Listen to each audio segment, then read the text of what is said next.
Surat senior citizen welfare association દ્વારા પ્રવાસ યોજાયો હતો। સ્વામિનારાયણ મંદિરમાં નીલકંઠ વાણી અભિષેક વિધિ પણ કરવામાં આવી હતી અને સિનિયર સિટીઝનોએ આસ્થા સાથે યાત્રા પૂર્ણ કરી હતી।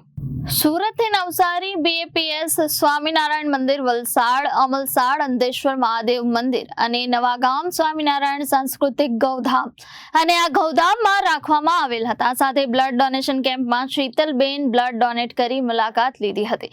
સંસ્થાના પ્રમુખ કનુભાઈ બ્રહ્મ Bhatt Surat senior citizen welfare association દ્વારા 24મી યાત્રાનું આયોજન કરવામાં આવેલ હતું, જેમાં સુરતથી નવસારી અને તિથલ બીએપીએસ, સ્વામિનારાયણ મંદિર, સાંઈબાબા મંદિર તેમજ અમલસાડ, અંદેશ્વર મહાદેવ મંદિર અને નવા ગામ સ્વામિનારાયણ સાંસ્કૃતિક ગૌધામનું આયોજન કરવામાં આવેલ હતું, જેમાં સિનિયર સિટીઝન મેમ્બર્સે સુખદ રીતે આનંદ મેળવ્યો। આ 24મા યાત્રા પ્રવાસની લીલી ઝંડી મહિધરપુરા પોલીસ સ્ટેશનના પોલીસ ઇન્સ્પેક્ટર દ્વારા આપવામાં આવી હતી।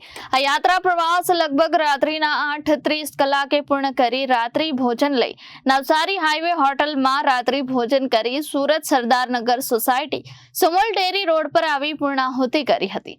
યાત્રા પ્રવાસી પોતાના ઘર તરફ પ્રયાણ થયા હતા। આ યાત્રા પ્રવાસ આયોજનનું સંચાલન માજી સેક્રેટરી મહેશભાઈ ભાગલિયાએ સુંદર રીતે નિભાવ્યું હતું।